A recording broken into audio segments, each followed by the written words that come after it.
The Hateful Eight Review. The Hateful Eight is a 2015 American Western mystery film written and directed by Quentin Tarantino. It is Quentin Tarantino's eighth feature film, which aligns with its title. Released in 2015, it follows Django Unchained, 2012, and precedes Once Upon a Time in Hollywood, 2019. The story is set several years after the American Civil War and revolves around 8 strangers who find themselves trapped together in a stagecoach lodge during a blizzard.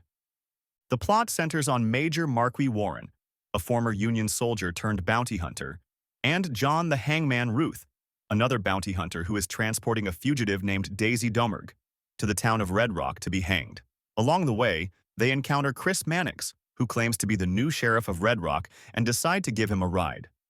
As the blizzard worsens, they seek refuge at Minnie's Haberdashery, a remote lodge where they encounter 4 more people: Bob, who claims to be watching the lodge while Minnie is away; Oswaldo Mowbray, the hangman of Red Rock; Joe Gate, a quiet cowboy; and General Sanford Sandy Smithers, a former Confederate general. As the night progresses, it becomes clear that not everyone is who they claim to be, and tensions rise as suspicions grow. The characters are trapped in the lodge, and the situation turns violent as hidden identities are revealed. Alliances are formed, and betrayals occur. The film's plot unfolds with a series of twists and turns, leading to a bloody and intense climax. The movie is known for its intricate dialogue, dark humor, and brutal violence, all of which are characteristic of Tarantino's style. It explores themes of justice, revenge, racism, and the lingering effects of the Civil War. The Hateful Eight revolves around intense dialogue-driven interactions, tension, and mystery. Set primarily in a single location, a stagecoach lodge during a blizzard, the movie focuses on the psychological and physical confrontations among the characters. Key activities include suspicion and investigation. As the characters are trapped together, suspicions arise about each other's true identities and motives. The tension builds as they try to uncover who can be trusted. Revelations and betrayals. The film features a series of revelations and betrayals as hidden alliances and past connections come to light, escalating the sense of danger among the group. Violence and confrontations. The movie culminates in violent confrontations with characters turning on each other in brutal ways. The violence is a significant part of the film's action and contributes to its tense atmosphere. Dialogue and psychological manipulation. Much of the film's activity is driven by Tarantino's signature dialogue, where characters engage in verbal sparring, manipulation, and mind games, heightening the psychological drama. The movie is less about traditional action sequences and more about the buildup of tension, character interactions, and the eventual violent outcomes and themes. Let's first look at the use of Ultra Panavision 70 format. One of the most distinctive aspects of the film's cinematography is that it was shot in Ultra Panavision 70, a rare widescreen format. This choice is unconventional for a film that is largely set in a single, enclosed location. The wide frame is typically associated with epic landscapes and large-scale scenes, but here, it is used to create a sense of grandeur and claustrophobia simultaneously. The wide format allows Tarantino to showcase the snowy Wyoming landscapes in breathtaking detail, setting the stage for the isolation and harsh conditions that drive the characters together. Inside Minnie's Haberdashery, the cinematography uses the widescreen format to its fullest by capturing the entire room and all the characters within it. This allows the audience to observe multiple actions and reactions simultaneously, heightening the tension as characters interact. The framing often places characters on opposite sides of the screen, emphasizing the psychological and physical distance between them, even as they share the same confined space. This also serves to underscore the themes of mistrust and suspicion. The lighting in the film is carefully designed to create an ominous and foreboding atmosphere. Much of the film is lit with natural or practical light sources, such as the firelight, lanterns, and the dim winter daylight seeping through windows. This creates deep shadows and a moody, almost oppressive ambiance within the lodge, reflecting the dark and secretive nature of the characters. The contrast between the warm interior light and the cold, harsh exterior emphasizes the tension between the shelter the characters seek and the danger that surrounds them. The use of close-ups is particularly effective in revealing the character's emotions and intentions.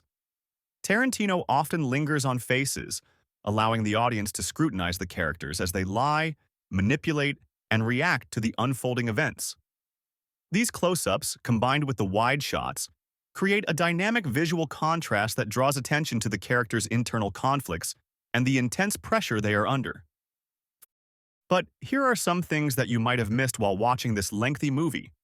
Firstly, the Lincoln letter's significance. Major Marcus Warren's letter from Abraham Lincoln is a symbol of manipulation and falsehood. While it seems like a heartfelt memento at first, it is revealed to be a fake that Warren uses to gain respect and trust, especially among white people like John Ruth. This letter is a commentary on how easily people can be swayed by something they want to believe. Next, the significance of the haberdashery. Minnie's haberdashery has deliberate set design choices, like the chair propped against the door, which foreshadows mistrust and deception among the characters. Also, the coffee pot's placement and the poisoned coffee serve as a central plot device that changes the course of the film. Character names and references. The names of some characters are not just random. For instance, Bob's full name is Marco the Mexican, but he's often referred to as Bob, signaling his attempt to blend in. Similarly, Major Marcus Warren and his middle name, Marquise, might hint at a certain nobility, clashing with his harsh reality. Next, we look at the use of color symbolism. The film makes use of color, particularly red, white, and blue. John Ruth's red scarf, Major Warren's blue coat, and the snow, white, represent an ironic take on American patriotism, juxtaposing these ideals against the violent, distrustful nature of the characters. Ennio Morricone's score and its role. Morricone's score, including pieces originally intended for John Carpenter's The Thing, not only sets the tense atmosphere, but also serves as a thematic bridge, considering both films explore paranoia and distrust in isolated settings. Hidden racism and social commentary. Tarantino weaves social commentary on race throughout the film, not just through dialogue, but also through character interactions. The forced confrontation between Marcus Warren and General Smithers encapsulates the deep-seated racial hatred of the time, and Warren's brutal storytelling highlights the pain and vengeance born from this divide. Mannix's transformation. Chris Mannix's character starts as a seemingly ignorant racist, but shows unexpected depth and layers as the story unfolds. His shifting alliances and eventual collaboration with Warren hit a reluctant acknowledgement of shared humanity, albeit in the direst of circumstances. The mysterious jelly bean. A single green jelly bean is spotted on the floor, hinting at earlier activity before the main characters arrive. Overall, The Hateful Eight is a masterfully crafted film that showcases Tarantino's unique style and storytelling prowess, though its heavy themes and violent content might not appeal to everyone. We would rate The Hateful Eight a solid 8.5 out of 10. Got a movie you want us to review next? Or maybe you caught something we missed? Drop a comment. We love hearing from our listeners and can't wait to chat about more films with you. That's it for today's episode of Noir. We hope you enjoyed our deep dive into The Hateful Eight, reviewed 8 years after, and all the hidden gems you might have missed. If you liked what you heard, don't forget to subscribe, rate, and leave us a review. It really helps others find the show. Bye.